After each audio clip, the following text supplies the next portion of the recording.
जय हिंद, जय Bharat and welcome to Dave talks. This is Aditya Chint. हमारा दूसरा अपडेट में आपको मैं बताने वाला हूं यूक्रेन के बारे में। यूक्रेन के जो प्रेसिडेंट हैं वो गए थे अमेरिका ये सोच के कि भैया अमेरिका जाएंगे, कुछ पैसे पूसे लेके आएंगे और कुछ चीजों के बारे में वो करेंगे। यहाँ पर कुछ जो चीजें बाहर आ रही हैं कि साहब यूक्रेन के अंदर एक बड़ा चेंज आया है।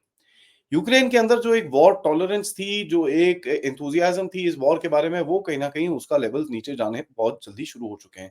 और यहाँ तक कि अमेरिका के अंदर भी इस टाइम पे, क्योंकि वो इलेक्शन की तरफ जा रहा है, कोई एक बड़ा मूव लेने की कोई भी एपेटाइट इस टाइम पे या कोई एक चाह इस टाइम पे नहीं है। यूक्रेन के प्रेसिडेंट जो ज़ेलेंस्की जो वापस आ रहे हैं इस टाइम पे, मैं तो उस चीज़ को ऐसे ही बोलूँगा कि भई यूक्रेन इस टाइम पे अपना सबसे गंदा समय के थ्रू जा रहा है।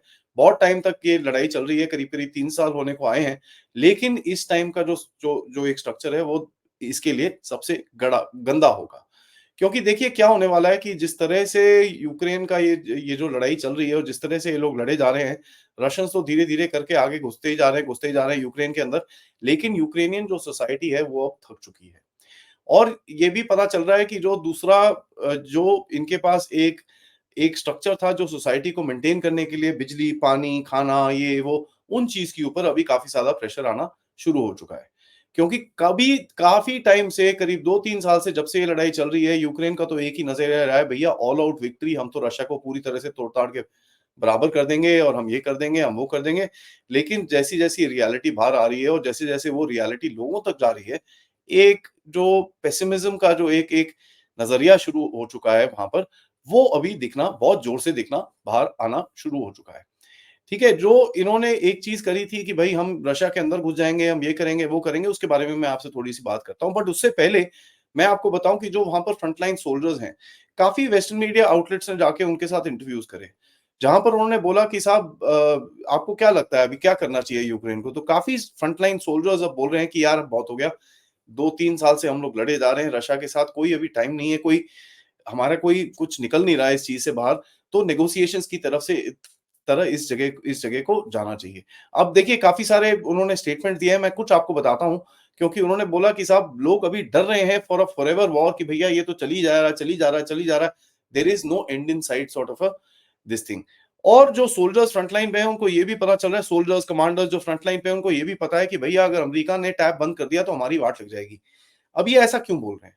ऐसा इसलिए बोल रहे हैं क्योंकि अमेरिका में आने वाला है अभी बड़ा इलेक्शन, और देखिए थोड़ा बहुत तो उसका जो पानी का टूटी जो है उसको ऑन करके रखेंगे ताकि यूक्रेन वहाँ से थोड़ा-थोड़ा निकालता रहे। लेकिन गलती से अगर ट्रम्प वापस आ गया, तो इन सबको पता है कि भैया गेम अप हो जाएगी और पैसे-पूसे जितने भी हमारे मिल रहे हैं, वो कुछ नहीं मिलेंगे। तो अभी आप देखेंगे थोड़े टाइम के अंदर एक बड़ा पैकेज अमेरिका इनको देगा, 8-10 बिलियन डॉलर का एक पैकेज देगा, जो बेसिकली उनको 3-4 महीने तक लड़ने के लिए काफ़ी चीज़ें देगा। थोड़ा-सा मैन पावर को पैसे-पूसे देने के लिए, कुछ मर्सनरीज़ चले जाएँगे, कुछ हथियार चले जाएँगे, तो यूक्रेन कुछ करने की कोशिश में रहेगा।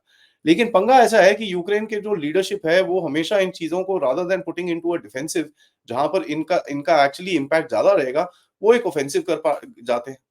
अब ऑफेंसिव में इन्होंने इस बारी क्या किया, ये एक रशिया के एक रीजन कर्स्क के अंदर घुस गए। वहाँ घुस गए तो इन्होंने बोला भैया this is our victory plan. Victory plan क्या है कि हम वहाँ पर घुस जाएँगे, उसके बाद रशिया के ऊपर प्रेशर डालेंगे नेगोशिएशन करने के लिए, ताकि हमारे हाथ में कुछ हो और उस चीज़ को लेके हम थोड़ा नेगोशिएट उनके साथ कर सकें। इसको द ग्रेट विक्ट्री प्लान बोलते थे यूक्रेन वाले, और जो इस चीज़ को जेब में डाल के ज़ेलेंस्की इधर-उधर पूरी दुनिया में काफ़ी लोगों से बातें कर रहे हैं। और देखिए जब प्रधानमंत्री मोदी भी वहाँ पर गए थे तो ये प्लान इन इन शेप और एक्टिव था। जहाँ पर कर्स के अंदर एक एक पूरी तरह से ये लोग घुस गए थे और वहाँ पर इस रशिया के ऊपर प्रेशर डालने की कोशिश पूरी तरह से चल रही थी। बट जो अभी चीज़ें बाहर आ रही हैं कि भाई Ukraine might be heading into its darkest moment as far as the war is concerned. Battlefield पे जो लॉसेस उनकी चल रही हैं वो तो है, क्योंकि रशियंस तो बैक टू बैक धनाधन करके धीरे-धीरे करके एक वो बोलते हैं ना एकदम ग्राइंडर की तरह धीरे-धीरे करके आगे चली जा रहे हैं at great cost to the Ukrainians. क्योंकि यूक्रेन के पास देखिए क्या प्रॉब्लम क्या है, उनके पास वेल ट्रेन्ड सोल्जर्स नहीं है, उनके पास जो इक्विपमेंट है सारी कट कॉपी पेस्ट, कोई इतना सा इधर से आता है, कोई इतना सा उधर से आता है, उसको जोड़-जाड़ के कुछ करके ये लोग लड़ रहे हैं। प्लस अभी आ रही है विंटर। विंटर आती है तो विंटर में क्या होता है कि आपके जो रिसोर्सेज की रिक्वायरमेंट होती है वो बहुत ज़्यादा हो जाती है, क्योंकि आपको हीटिंग करनी है, आपको पावर चाहिए, आपको खाना चाहिए, काफ़ी कुछ ज़्यादा रिक्वायरमेंट चाहिए होती है। तो सोसाइटी जो है जैसे मैंने आपको बताया, पूरी तरह से अभी थक चुकी है। यूक्रेनियन प्रेसिडेंट जो हैं, वो भी वेस्ट की तरफ से काफ़ी हद तक प्रेशर में अभी आ रहे हैं कि यार कहीं न कहीं इसको थोड़ा देखो यार, ये तुम सारे लड़े जा रहे हो बट ये चलने वाला नहीं है, हमको भी पता है हम ये चीज़ हार चुके हैं। तभी आप देखेंगे पूरे वेस्ट का और पूरे गहरे राज्य का जो फ़ोकस है इस टाइम पे इज़राइल और ईरान के ऊपर है, क्योंकि कहीं न कहीं आप देखेंगे यूक्रेन के अंदर अभी हो गया है नो गो ज़ोन एंड वहाँ पर आगे जाके जो कुछ मिलने वाला इनको नहीं है। तो इनको पता है कि यार ठीक है, अच्छा ये हो गया है, ये हो गया, let's get the best out of whatever we can. Media तो अपने पास ही है, हम जितना मर्जी नैरेटिव है उसके बाद वहां पर स्पिन कर सकें। काफी लोग यूक्रेन को भी ये बोलना शुरू कर रहे हैं कि भाई थोड़ा डी-एस्केलेशन करो, थोड़ा सा ठंडा रखना शुरू करो, इतनी वॉर को इतना एकदम हॉट मत बना के रखो, धीरे धीरे करके इसको ब्रिंग डाउन द टेम्परेचर, ताकि कहीं ना कहीं रशिया के साथ कुछ बात बूत करके सेट हो जाए।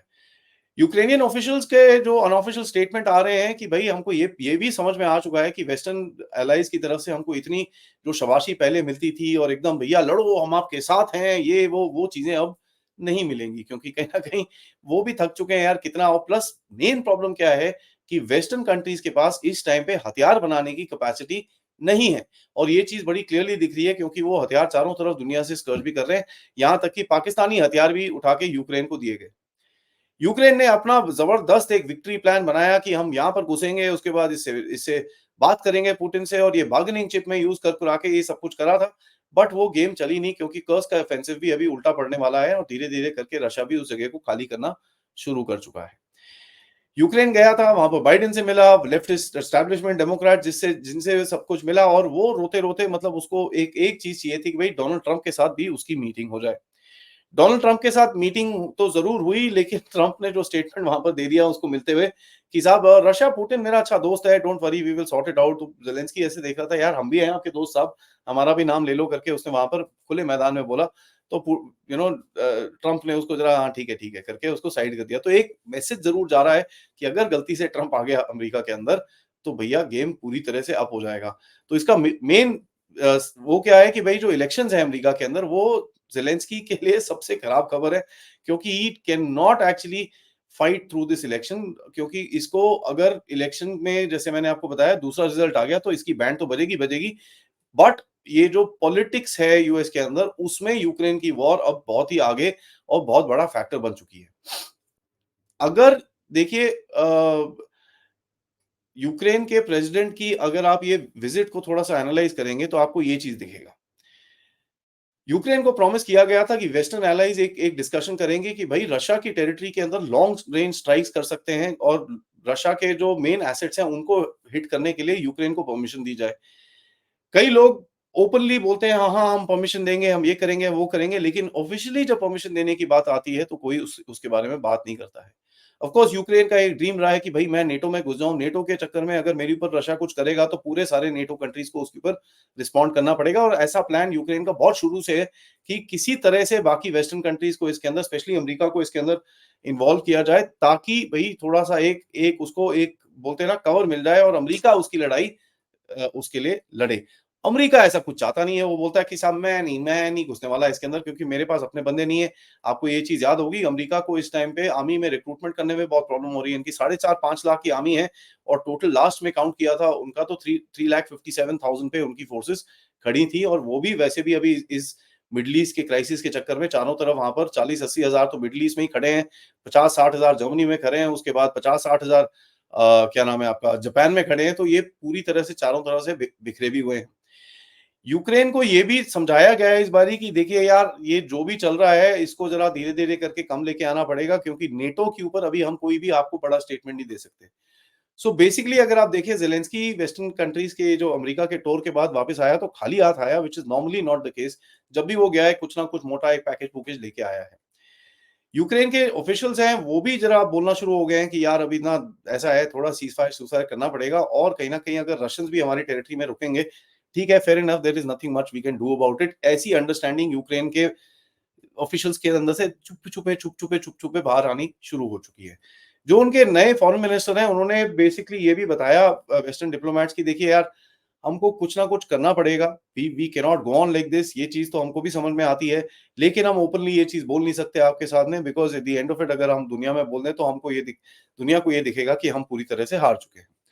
यूक्रेनियन सोसाइटी का एक सर्वे हुआ जिसमें पिछले साल 87% ने बोला था कि साहब कोई पीस डील पूस डील नहीं, as a matter of fact जो भी टेरिटरी है वो हमारी है, रशिया को पूरी खाली करनी पड़ेगी, तभी हम किसी पीस डील की तरफ आगे जा चुके हैं। वो नंबर 87% से गिर के अभी 55% पे आके गिरा है। अब वो 55 से भी धीरे-धीरे करके नीचे जाएगा, क्योंकि जैसे मैंने आपको बताया कि भई सोसाइटी अब थक चुकी है। एक वॉर, देखिए it's a very tiring business, आपके सोल्जर्स इंजर होते हैं, मरते हैं, बेचारे घर से बाहर हैं, आपकी इकोनॉमिक एक्टिविटी एकदम डंप हो रखी है।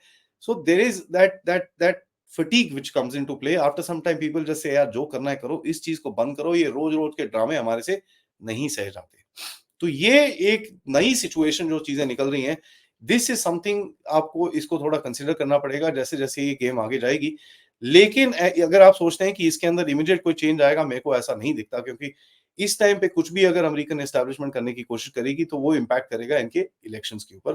तो ऐसा कुछ वो होने नहीं देंगे। तो धीरे-धीरे करके बोलते हैं ना, जिस तरह से पाकिस्तान को लिक्विड ऑक्सीजन में डाल के रखा है, यूक्रेन को भी उसी लिक्विड ऑक्सीजन कंटेनर में डाल के रखेंगे। ना उसको जिंदा रखेंगे, ना उसको मरने देंगे। देखते हैं ये सिचुएशन आगे कैसे जाती है। कल रात को जनरल प्रदीप सिंह भी आ रहे हैं हमारे साथ।